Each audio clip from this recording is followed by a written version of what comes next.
ಮಕ್ಕಳಿಗೆ ಪಾಠ ಹೇಳಿಕೊಡಬೇಕಾಗಿದ್ದ ಕೈಗಳು ಇಂದು ಮಾದಕ ದ್ರವ್ಯದ ಪೊಟ್ಟಣಗಳನ್ನು ಹಿಡಿದಿವೆ. ಜಾಗೃತಿ ಮೂಡಿಸಬೇಕಾಗಿದ್ದ ಶಿಕ್ಷಕಿಯರೇ ಅಮಲೇರಿಸುವ ವಿಷವನ್ನ ಯುವ ಪೀಳಿಗೆಯ ರಕ್ತನಾಳಕ್ಕೆ ಹರಿಸ್ತಾ ಇದ್ರು. ಹೌದು, ಕೇರಳದ ಶಿಕ್ಷಣ ವಲಯವನ್ನ ಬೆಚ್ಚಿ ಬೀಳಿಸಿರುವ ಈ ಪ್ರಕರಣ ಸಮಾಜವನ್ನೇ ತಲ್ಲಣಗೊಳಿಸಿದೆ.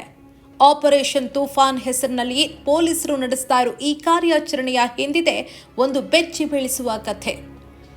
ಕೋಜಿಕೋಡ್ ಜಿಲ್ಲೆಯ ವಡಕರದಲ್ಲಿ ನಡೆದ ಈ ಘಟನೆಯಲ್ಲಿ ಇಬ್ಬರು ಶಿಕ್ಷಕಿಯರು ಸಿಕ್ಕಿಬಿದ್ದಿದ್ದಾರೆ.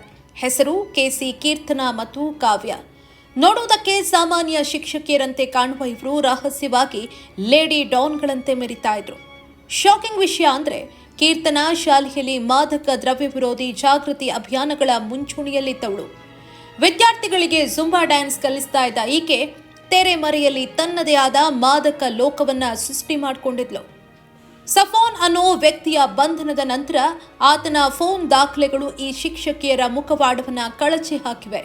ಇವರ ಡ್ರಗ್ಸ್ ದಂಧೆ ಎಷ್ಟು ಹೈಟೆಕ್ ಆಗಿತ್ತು ಗೊತ್ತಾ? ಗ್ರಾಹಕರನ್ನ ನೇರವಾಗಿ ಭೇಟಿಯಾಗುವ ಸಾಹಸಕ್ಕೆ ಇವರು ಹೋಗ್ತಾ ಇರಲಿಲ್ಲ. QR ಕೋಡ್ ಮೂಲಕ ಆನ್ಲೈನ್ನಲ್ಲಿ ಹಣ ಪಾವತಿಯಾಗ್ತಾ ಇತ್ತು. ಹಣ ಖಾತೆಗೆ ಜಮಾ ಆದ ತಕ್ಷಣ ಗೂಗಲ್ ಮ್ಯಾಪ್ ಲೊಕೇಶನ್ ಕಳುಹಿಸಿ ನಿರ್ಜನ ಪ್ರದೇಶದಲ್ಲಿ ಡ್ರಗ್ಸ್ ಪ್ಯಾಕೆಟ್ಗಳನ್ನು ಇಡ್ತಾ ಇದ್ರು. ಯಾರ ಅರಿವಿಗೂ ಬಾರದಂತೆ ತಂತ್ರಜ್ಞಾನದ ನೆರವಿನಿಂದಲೇ ವ್ಯವಸ್ಥಿತವಾಗಿ ಈ ವಿಷಯದ ವ್ಯಾಪಾರ ನಡೀತಾ ಇತ್ತು. ಲಕ್ಷಾಂತರ ರೂಪಾಯಿ ಹಣ ಇವರ ಖಾತೆಗೆ ಹರಿದು ಬಂದಿದ್ದು, ಡ್ರಗ್ಸ್ ಹಣದಿಂದ ಐಷಾರಾಮಿ ಕಾರುಗಳನ್ನು ಖರೀದಿ ಮಾಡಿರುವ ಶಂಕೆ ವ್ಯಕ್ತವಾಗಿದೆ.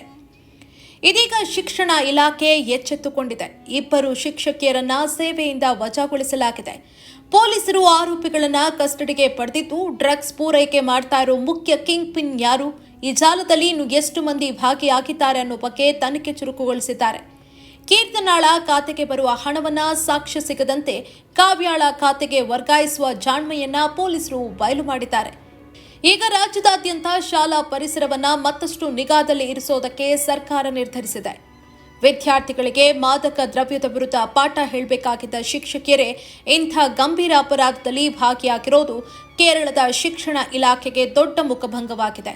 ಇದು ಕೇವಲ ಒಂದು ಕೇಸ್ ಅಲ್ಲ, ಇಡೀ ಸಮಾಜಕ್ಕೆ ಇದು ಎಚ್ಚರಿಕೆಯ ಗಂಟೆ. ಆಪರೇಷನ್ ತೂಫಾನ್ ಮಾದಕ ದ್ರವ್ಯದ ಬೇರುಗಳನ್ನ ಕಿತ್ತೊಗೆಯುವಲ್ಲಿ ಯಶಸ್ವಿಯಾಗಲಿದೆಯಾ ಅನ್ನೋ ಪ್ರಶ್ನೆ ಈಗ ಎಲ್ಲರಲ್ಲೂ ಕಾಡ್ತಾ ಇದೆ.